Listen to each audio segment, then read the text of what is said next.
एक ऐसे एक्टर जो जानते थे कि वो 50 साल से ज़्यादा नहीं जिएंगे और इसीलिए उन्होंने ताउम्र किसी से शादी नहीं की ताकि वो किसी और की ज़िंदगी ना बर्बाद कर दे। फिर भी एक ऐसी एक्ट्रेस थी जो उनसे इतना प्यार करती थी कि वो अपना मानसिक संतुलन खो बैठी थी। चलिए जानते हैं इस एक्टर इस एक्ट्रेस की अधूरी प्रेम कहानी के बारे में शिवाय चैनल की इस वीडियो में। नमस्ते, हम बात कर रहे हैं 70 के दशक के फेमस हीरो संजीव कुमार के बारे में। संजीव कुमार ने अपने एक इंटरव्यू में बताया था कि वो 26 साल के थे तब तक उन्होंने किसी लड़की को छुआ तक नहीं था। दरअसल वो काफ़ी हंसमुख और शर्मीले किस्म के इंसान थे।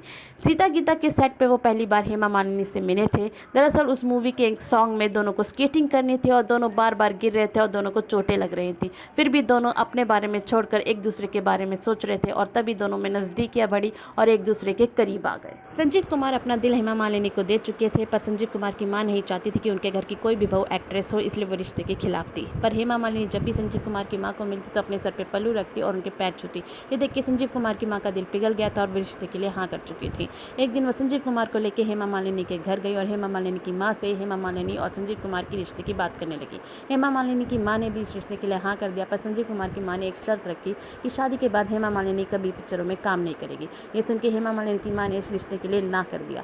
हेमा मालिनी को लगा कि संजीव कुमार अपनी मां को मना लेंगे और संजीव कुमार को लगा कि हेमा मालिनी इस शर्त के लिए हाँ कर देगी, पर ऐसा कुछ भी नहीं हुआ। आग में घी का काम किया राजेश खन्ना ने। दरअसल राजेश खन्ना और संजीव कुमार को एक ओकेजन पे साथ में बुलाया गया था। तब संजीव कुमार जल्दी पहुंच गए थे और राजेश खन्ना हेमा मालिनी के साथ हाथों में हाथ डालकर वहां पहुंचे। ये देख के संजीव कुमार को गुस्सा आ गया और वो वहां से चले गए। हेमा मालिनी को नहीं पता था कि वहां संजीव कुमार होने वाले हैं, इसलिए वो उन्हें वहां देखकर शॉक हो गई थी। जब वो घर वापस गई तब उन्होंने संजीव कुमार को काफ़ी फ़ोन किए, पर संजीव कुमार ने एक भी नहीं उठाया। तब हेमा मालिनी संजीव कुमार के घर गई और संजीव कुमार से सारी बातें करके सारी मिसअंडरस्टैंडिंग क्लियर की।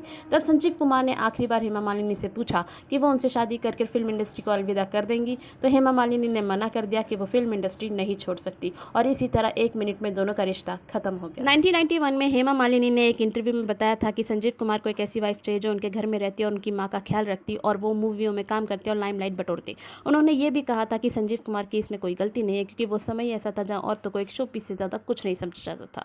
संजीव कुमार ने इसके बाद हेमा मालिनी के साथ 2 पिक्चरें की, त्रिशूल और शोले, और दोनों ही पिक्चर में उन्होंने डायरेक्टर से शर्त रखी थी कि वो कोई भी सीन हेमा मालिनी के साथ सोलो नहीं देंगे। शोले पिक्चर में भी दोनों अलग अलग होटलों में रुका करते थे। संजीव कुमार ने हेमा मालिनी को अपनी ज़िंदगी से निकाल दिया था, पर अपने दिल से वो नहीं निकाल पाए थे। इसी दौरान उनकी मुलाकात हुई उनकी खास दोस्त सुलोचना पंडित से। सुलोचना पंडित और संजीव कुमार एक साथ एक मूवी उलझन कर रहे थे। इसी दौरान उन दोनों में दोस्ती हो गई थी। संजीव कुमार अपनी हेमा मालिनी से जुदा होने का गम सुलोचना पंडित के साथ बांटा करते थे।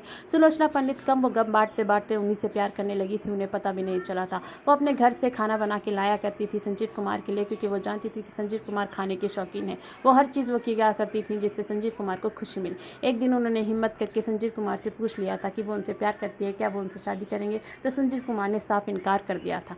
संजीव कुमार ने अपने दोस्त गुलजार साहब से एक दिन बताया था कि वो शादी नहीं करना चाहते, क्योंकि उनके घर का कोई भी आदमी 50 साल से ज़्यादा नहीं जीता है और इसीलिए वो शादी करके किसी और की ज़िंदगी बर्बाद नहीं करना चाहते। संजीव कुमार का शक सही साबित हुआ। 47 की एज में उनकी भी डेथ हार्ट अटैक की वजह से हो गई थी। दरअसल उनके दादाजी, उनके पिताजी और उनके छोटे भाई सबकी ही डेथ 50 साल की उम्र के अंदर हुई थी। उनकी भी डेथ 47 की एज में हो गई थी और उसके 2 साल बाद 49 एज में ही उनके बड़े भाई की भी डेथ हो गई थी। उनके घर में ऐसा कोई भी आदमी नहीं था जो 50 साल की उम्र तक जिया हो। सुलोचना पंडित को जब पता चला कि संजीव कुमार इस दुनिया को छोड़ के जा चुके हैं तो उनको इतना बड़ा धक्का लगा कि वो अपना मानसिक संतुलन खो बैठी। दरअसल विजेता पंडित, जो कि सुलोचना पंडित की छोटी बहन और लव स्टोरी मूवी की एक्ट्रेस थी, उन्होंने एक इंटरव्यू में बताया कि सुलोचना पंडित संजीव कुमार को इतना प्यार करती थी कि संजीव कुमार की रिजेक्शन और डेथ की वजह से उनका मानसिक संतुलन खो बैठी थी।